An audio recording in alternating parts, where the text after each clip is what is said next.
ये वही लोग हैं जिन लोगों को बाबा साहब से शुरू से तकलीफ़ रही है।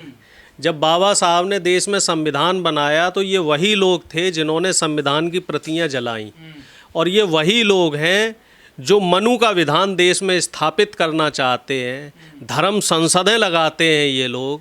और अब ये चंद मुट्ठी भर लोग पूरी उसमें ग्वालियर हाई कोर्ट में ये बताते हैं सिर्फ 3-4 ये लोग हैं जिनको तकलीफ़ हो रही है। और जबकि 98% जो वहाँ के वकील हैं, जो दलित पिछड़े हैं, प्रोग्रेसिव विचारधारा के हैं, जो शोषित वंचित समाज के हैं, आदिवासी हैं, वो सब चाह रहे हैं कि बाबा साहब की मूर्ति हाई कोर्ट में हो। बल्कि मैं तो ये कहता हूँ कि जितनी भी संवैधानिक संस्थाएं हैं इस देश में, चाहे वो स्कूल हो, चाहे वो कॉलेज हो, यूनिवर्सिटी हो, मेडिकल इंस्टीट्यूशंस हो, सरकारी दफ्तर हो, और चाहे कोई भी प्राइवेट इंस्टीट्यूट हो, सब जगह बाबा साहब भीमराव अंबेडकर की, ज्योतिबा फुले की, माँ सावित्रीबाई फुले की, इन सब लोगों की मूर्तियाँ सब जगह लगनी चाहिए, जिससे कि जो हमारी युवा पीढ़ी है वो कम से कम ये तो जाने कि जो पढ़ने का अधिकार इन लोगों ने की बदौलत मिला है हमें, और इसी वजह से हमारा देश तरक्की कर रहा है। नहीं तो इससे पहले तो बताइए आप, आज से 100 साल पहले हम लोग कहाँ थे? परमिशन दे दी, प्रशासन ने परमिशन दे दी है, तो मिश्रा जी को और पाठक जी को क्या दिक्कत हो रही है? अरे ये लोग तो अपने आप को सभी कोर्ट से ऊपर मानते हैं साहब। इनका आपने मनु संहिता नहीं पढ़ी है शायद। मनु संहिता में क्या लिखा है? ब्राह्मण दोष मुक्त है, ब्राह्मण कोई भी अपराध करे तो उसे कोई सजा नहीं हो सकती। तो मनुष्य मिट्टी थोड़ा ही है, अब तो संविधान का राज है। ये नहीं मानने को तैयार है। शर्मा जी ने देखा दबाव के बाद, वो चाय वाले शर्मा जी ने माफ़ी दबाव में मांगी, इच्छा से नहीं मांगी माफ़ी। और अभी आप इन 50 जो इस तरह के लोग हैं उनको इकट्ठा करो और उनसे पूछो कि क्या देश में जाति और धर्म के नाम पे समानता होनी चाहिए? क्या देश में रोटी बेटी का संबंध जाति के हिसाब से होना चाहिए? तो उसमें से 49 आदमी मना करेगा, कह रहे नहीं नहीं जी। अभी एक लोगों से मेरी बात हो रही थी तो वो ये कह रहे थे कि साहब ये जो है आरक्षण वारक्षण ये व्यवस्था ख़त्म करो, और क्या है अब तो देश बहुत तरक्की कर गया है और सबको बराबरी का अधिकार होना चाहिए। तो मैंने उनसे ये सवाल किया कि आरक्षण बाद में ख़त्म करो, पहले जातियाँ ख़त्म कर दो आप। अगर सब हिंदू हैं तो ये जाति व्यवस्था आपने क्यों बनाई हुई है? हाई कोर्ट में हो रहा है, जातिवाद का नंगा नाच है क्या ये? और क्या है? मेरे आपके सवाल में ही तो आपका जवाब है। अगर इन लोगों को संविधान से दिक्कत है, आरक्षण व्यवस्था से दिक्कत है, तो ये लोग जातिवाद ख़त्म क्यों नहीं करते? जातियाँ किसने बनाई? इन्हीं लोगों ने। समाज में विभिन्नता किसने फैलाई? इन्हीं लोगों ने। राग द्वेष किसने फैलाया? इन्हीं लोगों ने। पहले धर्म के नाम पे देश को बांटते हैं, फिर जाति के नाम पे देश को बांटते हैं, फिर साहब रंग के नाम पे देश को बांटते हैं, और फिर जब हम इसका विरोध करते हैं तो ये कहते हैं नहीं साहब ये संविधान का दुरुपयोग कर रहे हैं। आज कल से बार एसोसिएशन न्यायालय से बड़ा है क्या? वो तो यही कह रहे हैं पाठक जी कि हमसे नहीं, कोई परमिशन नहीं। आप ये बताओ, बार एसोसिएशन न्यायालय से बड़ा है? ये पब्लिक प्रॉपर्टी है, किसी की प्राइवेट प्रॉपर्टी है नहीं। हाई कोर्ट और सुप्रीम कोर्ट ये देश की सर्वोच्च संवैधानिक संस्थाएं हैं साहब। इसको भी आप वो लोग जान लें जिन लोगों को दिक्कत हो रही है। और ये बार एसोसिएशन कोर्ट के अंदर है, और ये लीगल एसोसिएशंस नहीं है, इनको भी लोगों ने चुना है। देश में सिर्फ एक ही चीज़ लीगल है, वो है देश का संविधान।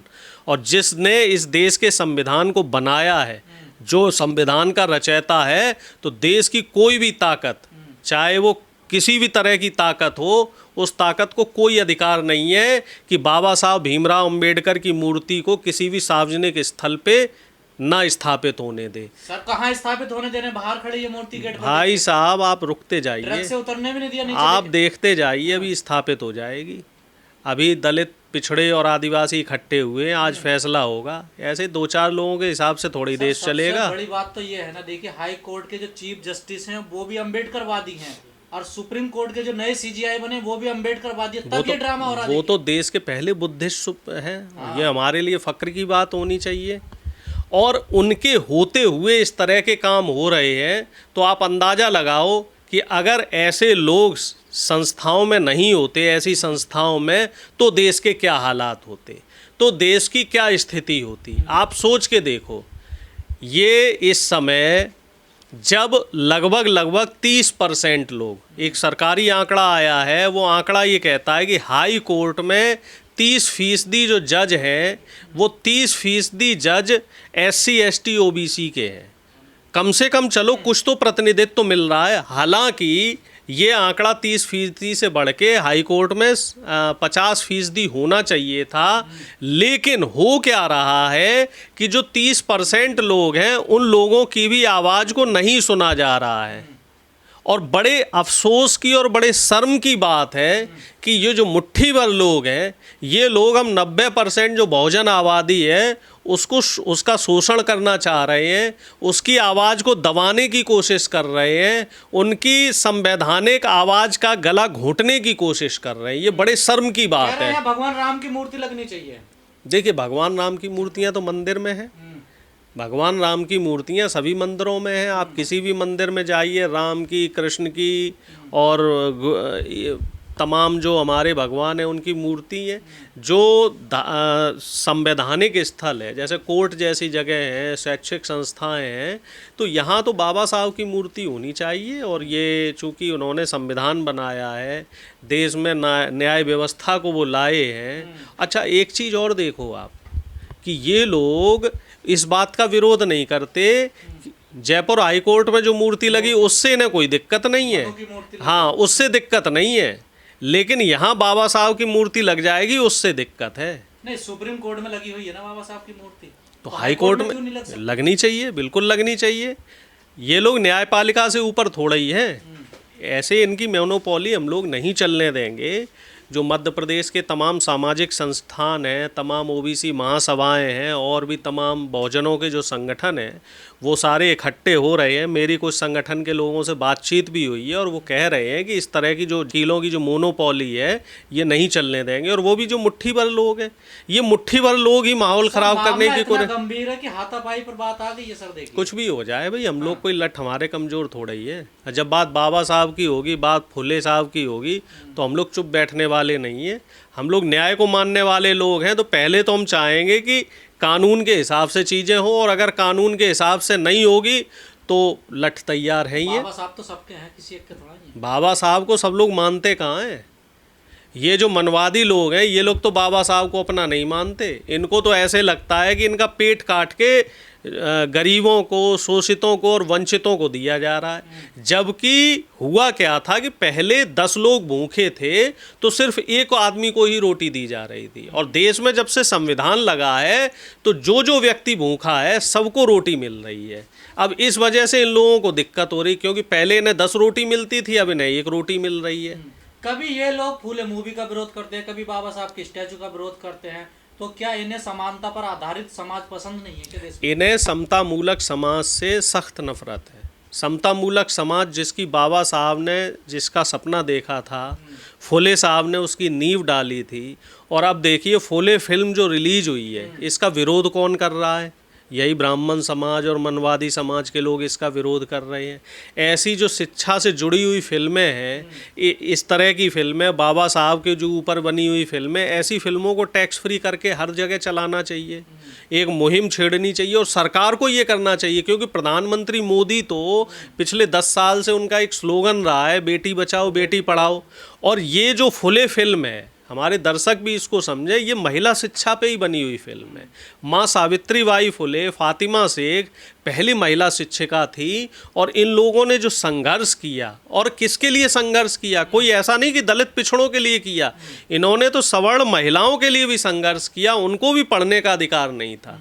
जो ये मनवादी लोग हैं, ये लोग ये कहते हैं, उस फिल्म में भी वो दृश्य है कि अगर हमारी औरतें पढ़ लिख गई तो वो चिट्ठी पत्री करेंगी, वो लव लेटर लिख के भेजा करेंगी। सोच देखिए ये मनवादी लोगों की कि अगर महिला पढ़ लिख जाएगी तो वो लव लेटर भेजेगी अपने प्रेमी को, करेगी, सवाल जवाब करेगी।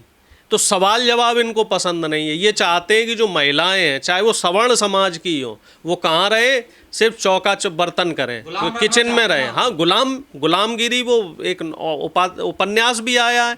तो इस तरह के जो सामाजिक चेतना देने वाली जो फिल्में हैं या सामाजिक चेतना समाज में जगाने वाले जो लोग हैं, इन लोगों का विरोध ये लोग करेंगे ही करेंगे। कल राहुल गांधी ने फूले मूवी देखी और कहा टैक्स फ्री करना चाहिए सरकार को इसको। जी बिल्कुल। और राहुल जी जब ये फिल्म देख रहे थे तो फिल्म देखने के बाद उन्होंने कहा कि ये इस फिल्म को देखने के बाद मैं भावनात्मक रूप से कि फुले साहब से और ज़्यादा करीबी से जुड़ गया हूँ, क्योंकि फिल्म में बहुत सारे ऐसे दृश्य थे जो उस समय के संघर्ष को दिखा रहे थे कि उस समय परिस्थितियाँ कितनी विकट रही होंगी। अब तो चलो जागरूकता है, सबको पढ़ने का अधिकार है, तब रोहित वेमुला जैसे युवाओं को दिक्कत हुई, उन्हें अपनी शहादत देनी पड़ी। उस समय सोचिए क्या हालत रही होगी कि जब दलित पिछड़ा पढ़ ही नहीं सकता था, औरतें घर से बाहर निकल ही नहीं सकती थीं। और राहुल गांधी जी के निर्देश पर जिन जिन राज्यों में हमारी सरकार है वहाँ के मुख्यमंत्रियों को, यानी कि तेलंगाना, कर्नाटक और हिमाचल प्रदेश के तीनों स्टेट के मुख्यमंत्रियों से निवेदन किया गया है कि आप अपने स्टेट्स में जितने भी पीवीआर्स हैं या मल्टीप्लेक्स हैं तो वहाँ उनके मालिकों को निर्देश करें कि ये फिल्में ज़्यादा से ज़्यादा स्क्रीन पे चले और सभी जगह ये फिल्में तीनों राज्यों में टैक्स फ्री हो।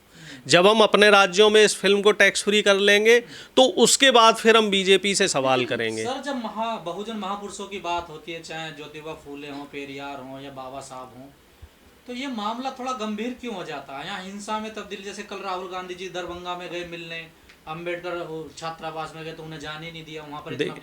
अब मामला क्या है कि आप दलितों की बात ना करो, आप शोषित वंचित अति पिछड़े समाज की बात ना करो, आप सिर्फ इन लोगों की बात करो, मनीवादी लोगों को। अब बीजेपी ने ईडब्ल्यूएस आरक्षण दिया और सुप्रीम कोर्ट ने उस आरक्षण को संवैधानिक कर दिया और साथ में ये भी कर दिया कि ईडब्ल्यूएस में सिर्फ सवर्ण रहेंगे, तो बीजेपी इनके लिए अच्छी हो गई।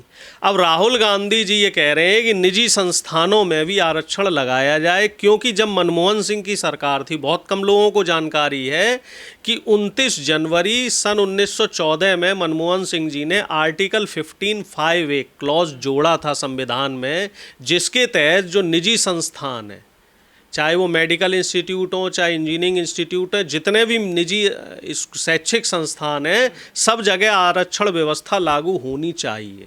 लेकिन मई में सरकार बदल गई और बीजेपी ने अभी तक इनको इम्प्लीमेंट नहीं किया। और प्रधानमंत्री जी पिछड़ी जाति से आते हैं, प्रधानमंत्री जी कहते हैं कि हम सामाजिक न्याय की बात कर रहे हैं, तो भैया निजी संस्थानों में भी आप आरक्षण लागू करो। और दरभंगा में आपने देखा कि अम्बेडकर हॉस्टल, नाम समझ लो आप, दर्शक भी समझ लें, अम्बेडकर हॉस्टल, जहाँ पे दलित, आदिवासी और अति पिछड़े छात्र रहते हैं, वहाँ छात्रों से नेता प्रतिपक्ष को नहीं मिलने दिया जा रहा था, बैरिकेड्स कर दिए गए थे, जिलाधिकारी आ गया, पूरी पुलिस व्यवस्था आ गई, लेकिन राहुल जी जैसे तैसे वहाँ छात्रों से मिले। और राहुल जी ने स्पष्ट शब्दों में कहा कि इस देश में पहले तो जाति जनगणना होगी, फिर निजी संस्थानों में आरक्षण व्यवस्था लगेगी।